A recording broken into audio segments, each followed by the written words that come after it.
नमस्कार दोस्तों, आपका फिर से स्वागत है आपके अपने चैनल अमेजन सक्सेस स्टूडियो पर। और अगर आप अमेजन पर नया अपना बिजनेस शुरू कर रहे हैं और एक प्राइवेट लेवल ब्रांड बनाना चाहते हैं तो आपके लिए वीडियो देखना बहुत आवश्यक है। और आज मैं आपको बताने वाला हूं कि क्यों आपको अपनी पूरी की पूरी इन्वेस्टमेंट सिर्फ एक या दो कैटेगरीज में क्यों नहीं करनी चाहिए और कैसे आपको शुरू में अपने बिजनेस को ग्रो करना है और क्या क्या चीजों को अवॉइड करना है व्हाइल यू आर इन्वेस्टिंग। तो सबसे पहली गलती लोग करते हैं कि एक ही कैटेगरी में बहुत सारा पैसा इन्वेस्ट कर देते हैं। जैसे मैंने बताया कि नए सेलर्स क्या करते हैं कि वो एक या दो कोई बहुत इजीली अवेलेबल प्रोडक्ट को देखते हैं और एक ही कैटेगरी में सारा का सारा पैसा लगा देते हैं। जैसे मान लीजिए आपने 2-3 लाख रुपए की सेविंग्स की हुई है और सोचा कि लेट्स स्टार्ट, थोड़ा सा शुरू करते हैं बिजनेस को, या और इस तरह से सोचते हुए आपने अपना पूरा का पूरा पैसा किसी एक स्पेसिफिक कैटेगरी में लगा दिया, जैसे क्लोथिंग में, फुटवेयर में, बिना रिसर्च किए, और प्रोडक्ट्स खरीद लेते हैं, बहुत एक्साइटमेंट होता है। लेकिन जब उनको बेचने की बारी आती है, जब एक्चुअली जो रियल वर्क है वहां पे जब हम पहुंचते हैं तो एक्सपीरियंस की कमी के कारण नए सेलर समझ ही नहीं पाते कि कैसे बेचना है अब इसको और इतने सारे वेरिएशंस और प्रोडक्ट्स को कैसे हम बेच पाएंगे। और प्रॉब्लम वहां आती है जब प्रोडक्ट स्टक हो जाता है और आपका सारा पैसा एक ही जगह डंप हो जाता है और आप कुछ ही दिनों में जो भी नए सेलर्स हैं वो फ्रस्ट्रेट होने लगते हैं, नुकसान उठाना पड़ता है, फिर कैसे भी करके उनको प्रोडक्ट्स को बेचना है। तो it's a big big big deal और ये काम नहीं करना चाहिए कि सारा का सारा पैसा एक ही कैटेगरी में उठा के हमने इन्वेस्ट कर दिया। अगर आप नए सेलर्स हैं तो इससे बचिए। दूसरा चैलेंज या दूसरी गलती लोग जो करते हैं वो करते हैं गलत प्रोडक्ट की सोर्सिंग कर लेना या सोर्सिंग गलत ढंग से करना। आपने जहां से प्रोडक्ट लेना है वहीं से आपने गलती कर दी। आप एक कॉमन फैक्ट्री प्रोडक्ट्स को जाके देख के परचेज कर लेते हैं या ऐसा प्रोडक्ट ले लेते हैं जो बहुत सारे सेलर्स पहले ही बेच रहे हैं, और या फिर चाइना से बल्क में उठा रहे हैं और कंपटीशन बहुत हाई है और आप उस कंपटीशन में एज अ न्यू सेलर बहुत ज्यादा कंपटीशन में आप सरवाइव नहीं कर सकते। जैसे फॉर एग्जांपल आपने एक चाइनीज चॉपर को सोचा कि हम इसको बेचते हैं जिसको पहले से ही 20-30-40 सेलर्स बेच रहे हैं, तो इस जगह पे आपको लॉस होने की संभावना बहुत ज्यादा बढ़ जाती है क्योंकि जो और प्रोडक्ट्स बेच रहे हैं, जो और लोग प्रोडक्ट्स बेच रहे हैं वो हो सकता है बहुत ज्यादा बल्क में शिप्स के माध्यम से कम पैसों में may be 1-2 lakh unit China से बनवा के मंगवाया हो, और वो अगर 200 रुपए का बेच रहे हैं तो शायद उनको 20 रुपए का वो प्रोडक्ट पड़ रहा हो।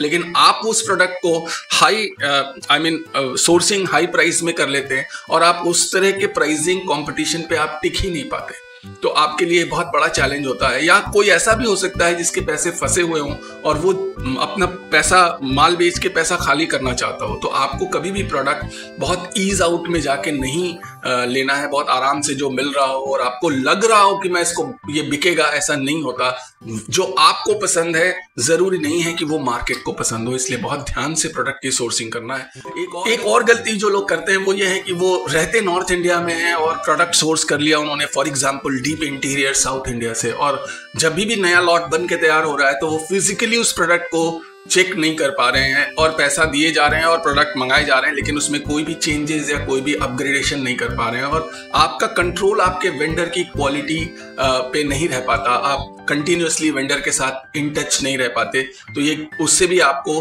प्रोडक्ट बेचते समय या प्रोडक्ट को खरीद के बेचने में नुकसान उठाना पड़ सकता है। तीसरा एक कारण है जिसकी वजह से नए सेलर्स बहुत चैलेंजेस फेस करते हैं कि खुद का काम नहीं सीखना। उनको नहीं पता कि अमेजन पे कैसे बेचना है, कैसे एड्स चलाने हैं, किस तरह से प्रोडक्ट को हमें प्रेजेंट करना है, कैसे फोटोग्राफर से काम निकालना है। इस तरह की बहुत सारी चीजें हैं जो वो खुद से नहीं कर पाते और ये बहुत बड़ा चैलेंज है। क्योंकि अगर आप हर चीज के लिए दूसरे पे डिपेंडेंट हैं तो आपके पैसे का आउटफ्लो बहुत ज्यादा होगा और आपको कंट्रोलिंग आपकी बहुत पुअर होगी, जिसकी वजह से आप बहुत ज्यादा नुकसान उठा सकते हैं। क्योंकि सर्विस प्रोवाइडर जो होते हैं उनके पास बहुत सारे अकाउंट्स होते हैं, जितना इन्वॉल्वमेंट आपका होगा उतना इन्वॉल्वमेंट उनका नहीं है। For them, for service provider आप एक कस्टमर हैं, तो आपसे बातें तो बहुत अच्छी अच्छी कर सकते हैं या आपको कन्विंस करने की पूरी कोशिश करेंगे, लेकिन अगर आपको नहीं आता ऐड चलाना या आपको नहीं आ रहा है कि अपना रोआस कैसे कंट्रोल करना है या अपना एकॉस कैसे कंट्रोल करना है, एड्स कैसे चलाने हैं, किस तरह के एड से कैसा रिस्पॉन्स आ रहा है, कैसे ऑप्टिमाइज करना है, तो बहुत ज्यादा आप नुकसान कर सकते हैं। इसलिए काम आपको आना सबसे पहले जरूरी है। इसलिए आप खुद में इन्वॉल्व रहिए। अगर आप बिजनेस शुरू कर रहे हैं, किसी के भरोसे पे मत शुरू करिए। वेंडर से आपको काम कराना है तो आपको पता होगा तो आप करा पाएंगे। और चौथी गलती जो नॉर्मली सेलर्स करते हैं वो ये है कि वो टाइमली इनोवेट नहीं करते। अगर आप देखेंगे कि किसी भी कैटेगरी में आप हैं तो आपको एक सर्टेन लेवल तक ग्रोथ मिलेगी, किसी प्रोडक्ट की एक लिमिट तक ग्रोथ होगी, उसके बाद वो वहीं रुक जाएगी। तो आप कंटिन्यूसली जब तक इनोवेट नहीं करेंगे, कैटेगरीज को एक्सप्लोर नहीं करेंगे, नए कैटेगरीज में नहीं जाएंगे या नए प्रोडक्ट्स को नहीं आप लेके आएंगे रिसर्च करते हुए कि कौन से प्रोडक्ट्स की इस समय डिमांड है, तो आप हो सकता है कि आप बहुत लंबा बिजनेस में सफल ना हो पाए। तो आपको कंटिन्यूसली इनोवेट करना आना चाहिए, नए प्रोडक्ट्स की तरफ मूव करना आना चाहिए। There is nothing fix in any kind of business. तो ये कुछ एक 3-4 वजहें हैं जिसकी वजह से नए सेलर्स अक्सर बिजनेस में फेल हो जाते हैं, खास करके अमेजन या ई कॉमर्स बिजनेस में। और आपको इन बातों का ध्यान रखना है जब भी आप बिजनेस शुरू कर रहे हैं कि आपको एक साथ एक जगह सारे पैसे नहीं डालने हैं किसी भी प्रोडक्ट के लिए। आपको बहुत दूर से प्रोडक्ट की सोर्सिंग नहीं करनी है। आपकी डिपेंडेंसी सिर्फ चाइनीज प्रोडक्ट पे नहीं होनी चाहिए। आपको लोकल प्रोडक्ट्स के साथ बिजनेस को चलाना आना चाहिए कि कैसे हम नए प्रोडक्ट्स को इंट्रोड्यूस कर सकते हैं जहां से हमें सोर्सिंग ईजी मिले, जहां से हम आसानी से प्रोडक्ट को इनोवेट कर सकें या उसमें करेक्शन कर सकें या हमारा कंट्रोलिंग प्रोडक्शन पे बेहतर हो। इसके अलावा आपको अपना काम खुद आना चाहिए। अगर आप किसी पे भी डिपेंडेंट बहुत दिनों तक नहीं रह सकते और टाइमली इनोवेट करना आपको आना चाहिए। अगर आप नए सेलर हैं तो इन चीजों का जरूर ध्यान रखिएगा और इस वीडियो को लाइक सब्सक्राइब जरूर करिएगा। इसके अलावा अगर आपके पास कोई प्रश्न है तो कमेंट बॉक्स में जरूर दीजिए और मैं उसका जरूर आपको रिस्पॉन्ड करूंगा। Even for a single question I respond you back. आप निश्चित अगर आपके पास कोई क्वेरी है तो पूछिए। और मेरे बहुत सारे स्टूडेंट्स हैं जो मुझसे सीखते हैं, जो पर्सनल 1-to-1 मुझसे they are starting their business. बहुत सारे ऐसे लोग हैं तो आप, और मैं उसके कोई चार्जेस नहीं लेता, तो आप आराम से क्वेश्चंस पूछ सकते हैं मुझसे।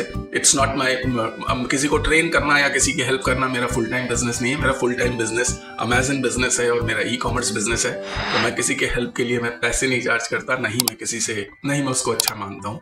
तो आप इस वीडियो को लाइक करिए, सब्सक्राइब करिए और कोई क्वेरी हो तो जरूर कमेंट बॉक्स में पूछिए। अगले वीडियो में मैं आपसे फिर मुलाकात करता हूँ। Take care, bye bye.